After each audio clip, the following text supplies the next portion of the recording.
I'm here with my dear friend, Carole A. Feuerman. Some people say Feuerman. I think that's what you said you like better. And I'm so excited because Carole is one of my favorite people first. And if I buy art, I have to like the person if I get to meet the person. In this case, I did. Hopefully, Carole likes me too. Maybe not as much.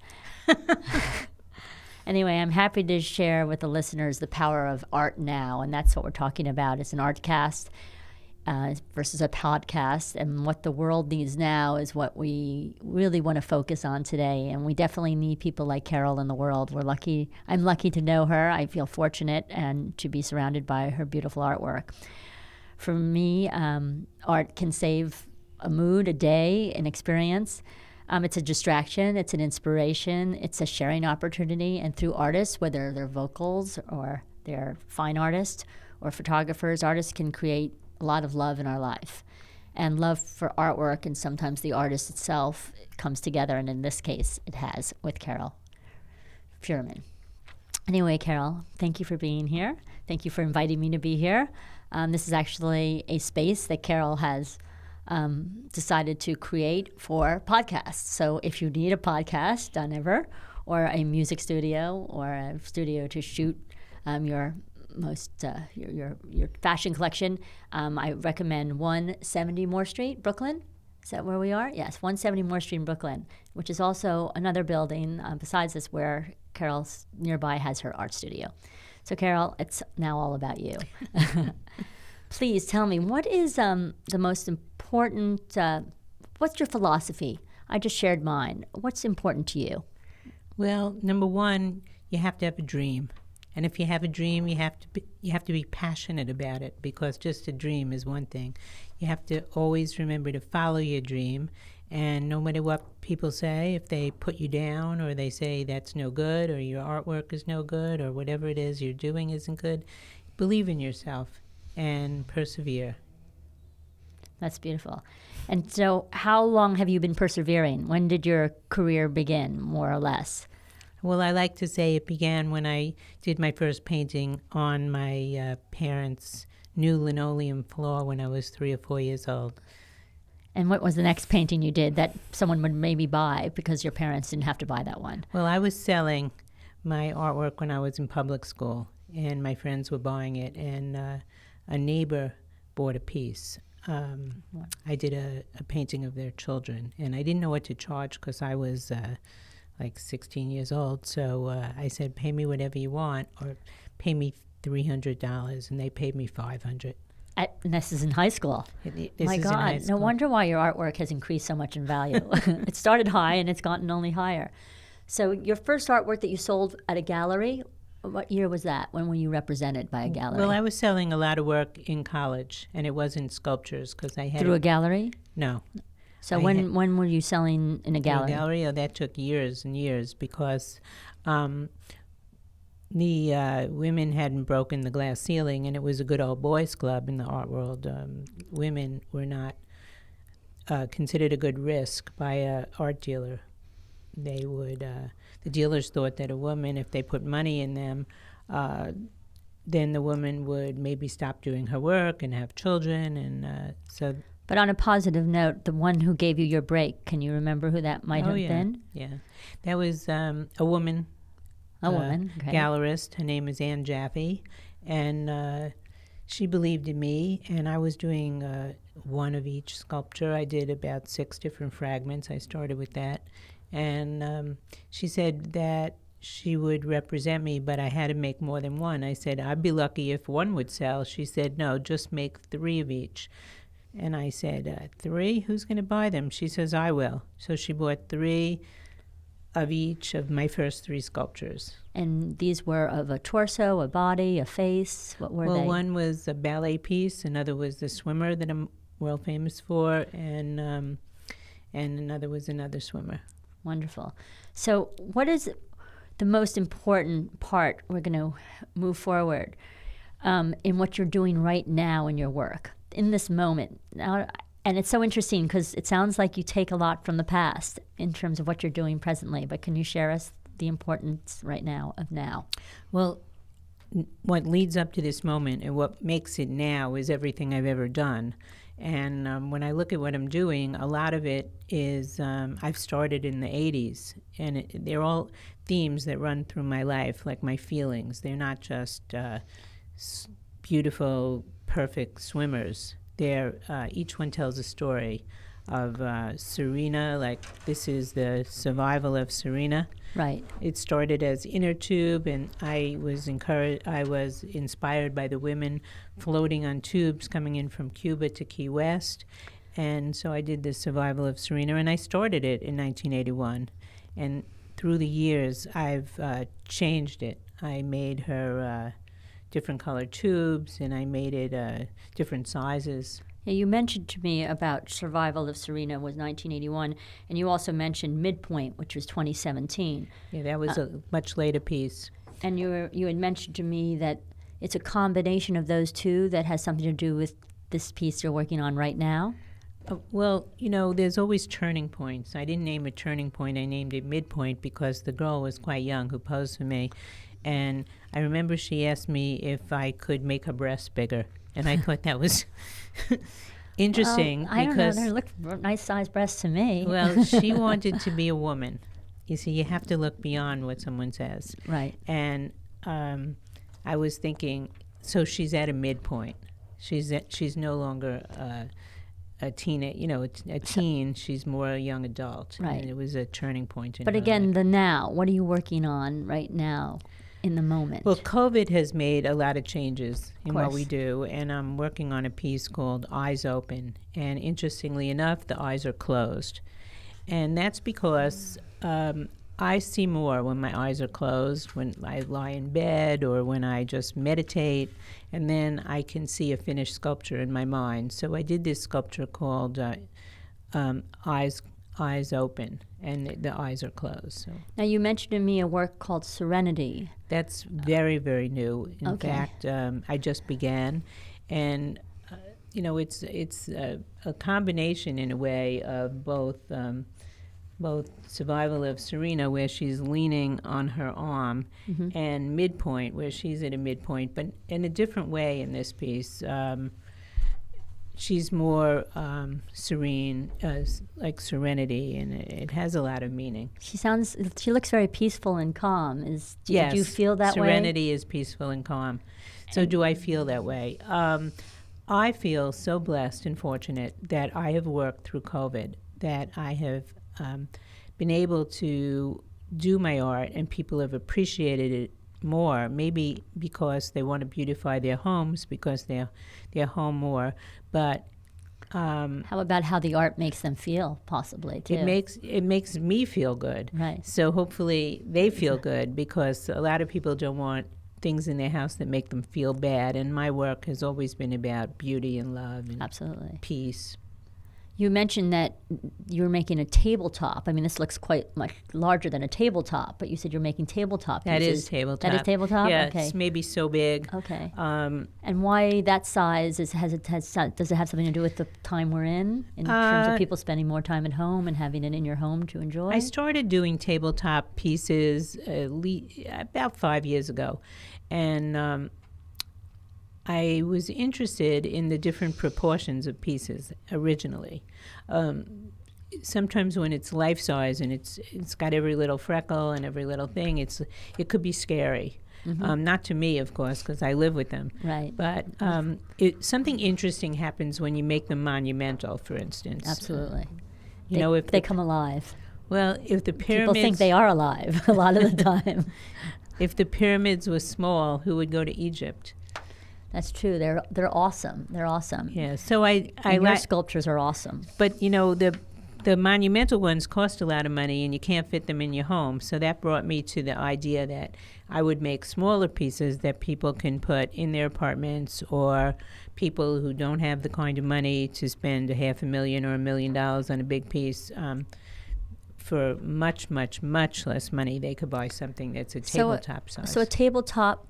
Can you give us an idea, the edition size and what they could cost someone if they wanted to purchase Sure. one? Thank you.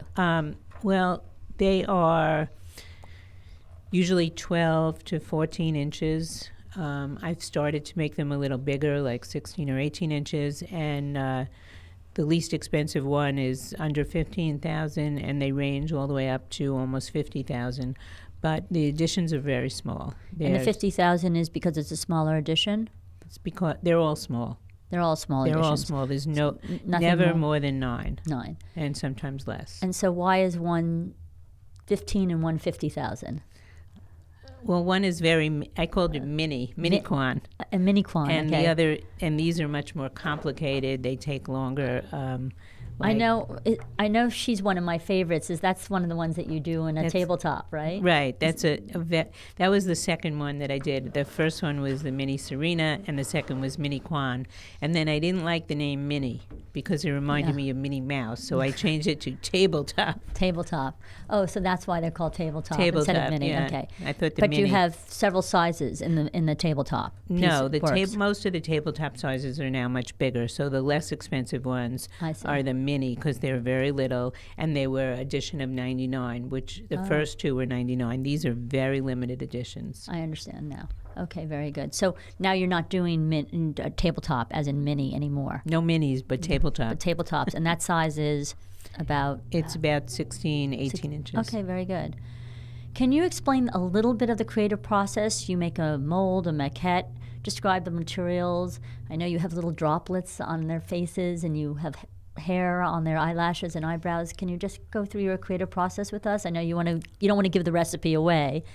Well, you can't give a recipe away because the creative process starts in my mind. Of course. So, if I have a strong belief or a feeling about a subject, I want to talk about survival, I want to talk about balance or serenity, I come up with the feelings, the thoughts, and then I will look for someone to pose for me that I think that they have that feeling about them. They look serene, or they look, and then they're like an actor. They have to act out my thoughts.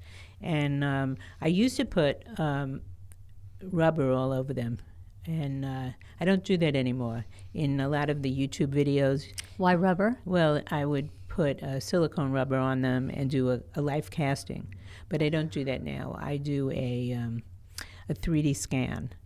And it's pretty easy. They only have to hold still for 5 minutes, and I get a photographer to scan them all the way around, and then I make a prototype from that scan. What materials is that made out of? Well, it depends on if it's monumental, then it would be foam, and if it's tabletop, it could be a form of plastic. So when you say the word monumental, just to the audience, how large are your monumental pieces, for example? I know some are extraordinary. From 12 feet to 36 feet. Thank you. Okay. And they're owned by cities. Sunnyvale, California has one. Isn't the corporation, is it which company? NetApp, but they gifted it. NetApp. Yeah. Gifted it. And another one is on the Hudson River called the Golden Mean, and it was they won a grant to buy it, but also the museum helped them. And which museum was that? Do you recall? Yeah, that helped them? in Peekskill, New York. The local museum in Peekskill. So you were saying those are all bronze? Yes, that's what they're made bronze, of? Okay. Yeah. And what are the other materials that some of your sculptures are made of? Some are epoxy, some are bronze, and that's about the two materials I work with, and that's another reason of the price. So if I'm doing a tabletop edition of 9 of, for instance, the midpoint, it costs one thing, in epoxy, and then it could cost like $48,000 or something, just under $50,000 if it's a bronze. Okay, so it can be 3-4 times more in bronze. Well, you're saying not 3, usually double. Not usually double. Not okay. even double. Not but even definitely double. More. So, and do you like your sculptures in bronze the most? If you were going to own one, would you say buy it in bronze? Not necessarily. Okay. If you can only afford one, and you wanted to get it in epoxy, then you could carry it from one house to another. Right, it's much more light. Move it around in your apartment, and you might enjoy that. Are the unique works that you make, are any unique works that one of a kind no one else has? And can you tell me about that and why? If it's more than 25 feet, huge monumentals, I'm only going to make one. Okay. And could you explain I know you have editions. At one point you were doing prints. Can you tell us a little bit about why you went into that market? Was it for a different collector or buyer? And are you still making prints, or are those just ones that are already been owned by other people in the secondary market? They're being sold, or are you still making prints? My first, I was in a gallery recently, not recently, like 7 or 8 years ago in New York, and it was a print gallery. It was Jim Kemner Fine Art, and he has a beautiful garden. So what attracted me was the garden. But he was selling all these prints for huge amounts of money, and I was thinking, oh my God, it's so much easier to do a print than to do a sculpture that takes me a year to 5 years to do. I could make a print, and then they could make an edition of 30 or 50, and I would have a cash flow from each one. But Smart. It doesn't really work that way, because you make the print and you lay out all the money, and then the gallery takes half. So if a print costs $6,000 and the gallery takes half and it costs me a few thousand, there is not that much profit. So, But you're sharing the art with more people because it makes it affordable for someone to own your artwork. Definitely. And a lot of people love the prints, but more people want a sculpture. So I'm known as a sculptor. So I've not been making prints, although I do enjoy it. Just because if someone goes into a gallery and they're going to put money aside, they really want a piece. One of the words you haven't used, and you usually use because you're famous for that word, is hyperrealism. Isn't that sort of, you're the queen of hyperrealism in terms of sculptures, or not? Is that fair to say? And can you explain what that is? Well, I was the mother, the doyenne of hyperrealism. Doyenne. I don't know about the queen, but... now you're the queen, you were the doyenne. I, along with Dwayne Hansen and John DeAndrea, started the movement in the late 70s. And hyperrealism is where, it's so real that you think there's a real person. So it started that way. But I was always doing a fragment. So obviously, if it was just like a bit of a shoulder or two hands touching each other, it couldn't be a real person. And it was interesting to me because in just a tiny fragment of a person, the viewer completes the story, and the viewer participates in creating the art because it means one thing to one viewer and something else to someone else. And Dwayne Hansen is known for everyday people, and John DeAndrea was known for nudes. And the three of us showed in a very important show in Japan, and it was hyperrealism. But I've gotten a little bit away from hyperrealism because obviously a monumental piece cannot be a real person or a tabletop size. I mean, that's a very, very small person, just like 14 inches high. I've not seen a person that tall. So I think something that you said was interesting. You said hyperreal monumental, and it brings me to remember a piece in Central Park a few years ago when Serena was invited. This is Serena. She's very famous, my Serena. I was there, I think, with you when Serena was invited. And you had the crowds couple, around her. Yeah, a couple walked over and they said to me, I thought that was a real person. And it's interesting how your mind plays tricks, because your mind would say it's a real person, but obviously something 12 feet long. I never saw a person 12 feet long, so maybe 12 feet high, but I've never seen that either. So even with high heels on. I don't think it's hyperrealism anymore, although I'm called a hyperrealist. I think it's more... You've evolved away from my own thing, whatever that is. Well, they seem very real. I love the little droplets. Is that resin, or what is the material? Well, I'm the only one in the world that does the water. The water. Water has a special meaning for me. My first swimmer was a girl breaking through the water, which symbolized something in my life, my breakthrough. And I read a book by a Japanese writer who wrote about the power of water, and that it connects people, and that it won't crystallize in a place that's under war. I had Hiroshima, they can't crystallize water.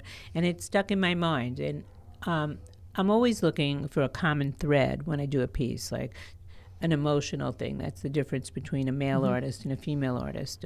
So I'm coming from a place of passion, a sensual place, a place that I as a woman come from. And I think the water, having water on it, is something that connects people. And that's something that you do with a brush? Or you won't tell us? How about? Or is it? Or do you just splatter it on? I'm sure you do it with Definitely a great not. deal. No. Even your nails are done perfectly on your sculptures. I mean, every little detail, the eyes, the lipstick. I'm sure it must be a lot of detailed brush work, and I assume, do you have other people that work with you on them? Nobody does the water drops but me. I do have a big team of 14 people. I call them the A team. Everybody can do everything, but basically they do what they're best at. I have someone shipping, crating, people making epoxy pieces and various other things. But the water drops are my trade secret. Okay, fair enough. Speaking of the pandemic you mentioned earlier on, I'm just going to circle back to that since that's the time we're in, and we spent time together during the pandemic, bonding and connecting. How has the art market been for you? Have you heard from the galleries? Are you selling artwork? Do you find you're connecting with artists? And are you doing this through your social media?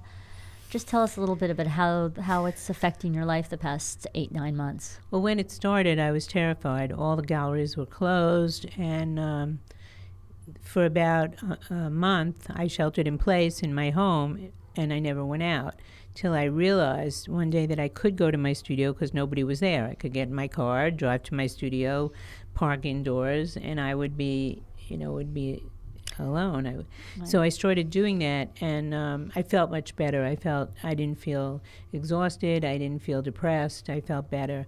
And like I said, it's led me to create pieces that have to do with maybe hope. With Serenity. Yeah, maybe, instead of survival, it's been a more positive experience. So. And when you said you were working on a piece called with the eyes being eyes open versus closed. Yeah, so it seemed like closed. That's positive. Yeah, and I think it's thought provoking. When you name a piece, people would say like, well, why are her eyes closed if it's called eyes open? So I'm always trying to get the viewer involved, participating in the experience. I know in every art fair I go to, people crowd around your works, whether you're in Central Park when we were in Venice together, in these parks, people would crowd around. I thought it was wonderful. Last year in Art Basel, I don't know if you remember, you had sort of a cast and people wrote on it. It was a plain white cast, and people just expressed themselves on this beautiful cast, which seems to me very important to you, that people express themselves. I love people. Yeah. And I like them to participate in one way or another in the creative process. So, because we're so much we could talk about, but I think the most important thing is if you can just tell us what do you see in the future? Not so much your future, but the future of our country, our world, on a global level, besides what's important to you right now. Can you give us the big picture, since you are a big picture thinker and you're a tabletop thinker too? Well, I have been very nervous about our world, mostly as an American, about our political views, about our president, and about the art world under the president we've had, and it's created great anxiety, I will say. So hopefully we have a lot more to look forward to. I want, with the new president-elect Biden, I want to enter the world climate agreement again, and I look forward to people being cognizant of the fact that we don't want to ruin our earth, and I look forward to more peaceful times, as my Serenity and Survival all say, because it's been turbulent. We have it feels almost like there could be a civil war at any moment, and I am hoping for the day that things calm down, that people prejudice, racist, and all those things. Is there a possibility for unity, or do you think it's just not going to happen? It's just not realistic. Well, I thought about it. Eventually, I think it could happen, but certainly not in my lifetime. There's just too many people who are bigoted and racist, selfish. The selfish people will always have those, and there'll always be some racists, and there'll always be some bigoted people. But I'd hope in the future, instead of it being 40% of all the people, we can get it down to maybe 10%. Yes, well, the world... It is getting better, because I remember when a lot more people, women, are involved in the process, which I'm sure you I know are very happy about. We have a woman of color as our as our vice president-elect. That was unthinkable. We have a Catholic as with Biden, which was unthinkable years ago, and we have interracial marriages a lot. And that was, I remember when I was first married in the late 70s, they didn't have things. It was not even heard of. Actually, I was married in the 60s. I wanted to ask you also, is right now the gallery world, are you finding that you're having to work closer together? Are you having to give up more? What's the name of your gallery that you currently have in New York City, or one of the galleries you have? Well, I'm with Chase Contemporary in New York City. I'm with Art of the World in Houston. I'm with Madison Gallery out west. I'm with Onio Gallery in Canada, and I'm with Markowitz in Dallas and in Miami, and Biba. And those are my... And what about Bel Air Fine Art? Bel Air is not in this country. Yes, but they represent me. He manages my career in Europe and in the Mideast, and he has 19 galleries. Right. And are they all working and open now and selling your work? Well, Paris, I think, is shut down for a while. London is on hold. We're going to see what happens in some of the other countries with COVID, but I just signed a new contract for 3 years. Things have been better than expected for both of us, and we're looking forward to selling that $5 million piece. I'm so pleased. Well, I wanted to say that you are the rainbow in someone's cloud. As Maya Angelou said, try to be the rainbow in someone's cloud, and you often are my rainbow. So thank you for always smiling and being the bright side, showing the bright side of things, even with the intensity and the difficulty. And as another wonderful woman that I think we both like very much, Beyonce, she says that power is not given to you. You have to take it. And I think you've always been that woman.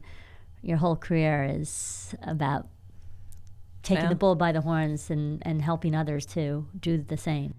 Thank you again, Carole Feuerman, for sharing your wonderful stories. And thank you for One More Studios, as in number one, Moore Studios in Brooklyn, New York, for hosting us today. Thank you. And if you want to hear more about me, you can go to my website, carolefeuerman.com, or my Instagram page.